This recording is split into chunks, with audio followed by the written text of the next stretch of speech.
Hello everyone, I'm gonna show you how you can make custom textures for your weaponry in WarThunder. For this tutorial I made the custom AlphaJet skin to show you how it works. This was a quick skin I just created, so don't judge on that. We need the WarThunder CDK for this tutorial, so if you haven't downloaded already, check out my recent videos on that or just download it from the WarThunder website. First off, we want to look at the weaponry itself to see what we are going to need. You can do that in the customization tab as well. Here you can decide on what weapons you want to edit. You can, if you want, edit all of them, so you can have them as a selection later if you want to change your weaponry. In this tutorial I'm gonna make a skin for the drop tank and the 500 lips to have something a bit diversity, so you know the concept of it. Basically I'm gonna start with the Fueltank here.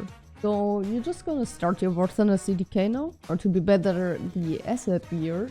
Okay, so I'm doing the AlphaJet Fueltank here. So my first step will be to search for the AlphaJet because I know it has a designated fuel tank that is not standard to other aircraft. And as you can see, I found it pretty quickly. If you want to go for a weapon, just search the weapon name. Note no spacings, you use the underlines or other formatting options, but we will look at that later. For now I'm gonna go with my fuel tank. I have a German AlphaJet, so I'm using the German drop tank. Here you can see at the right, if it isn't extended, just extended. Under all used textures you can see the C file and the N file.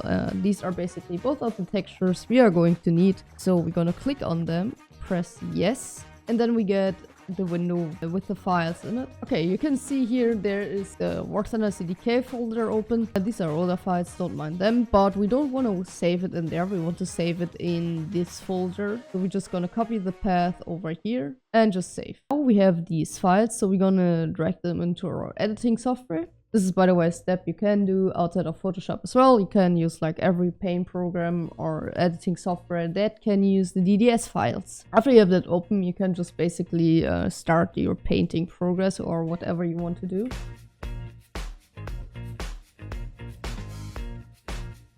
Okay, when you have your file edited, you can simply save it as it is in the texture again. You don't have to change the name, only if you want to, like if you wanted to make a custom name, but for this tutorial I'm just gonna keep the default name. Now our job is to register the file in the skin. So we're gonna open the BLK. Again, you can do this in basically every text program. Then you copy one of these fragments in here and just duplicate it. Now we have to go in here, go back to our file and basically copy all of the file naming. Go back in here and change the last line. Make sure to have the DDS included and to not remove the semicolon. Now you can see that this is still incorrect. So we're gonna just copy this without the file extension and paste it here. Please do not remove the starring. It is important so WarThunder can basically register which was the original file. After this, you can basically just save the file up, go onto WarThunder, and in WarThunder you reload the skin. And as you can see now, it worked for me quite well. So now I'm gonna repeat everything and we will walk through the bomb section. I changed my mind. I'm going to use the 250 kilogram bomb here, or just because it looks a bit thicker and has a bit better texture to work with. So you're gonna just look at the name and try to remember what it is. It's a type 25 bomb and 250 kilograms. And yeah, so we're gonna go back into the CDK here. So we had the SAM, so we're gonna type into the SAM and see if something can be found here. And as you can see, it found the French SAM 525, and this is like the thing we are searching for. You can like check it by just looking at it if you want. Back into the textures, save the textures you need and put them into the folder you want them to be. Open back your editing program, drag them in and start editing.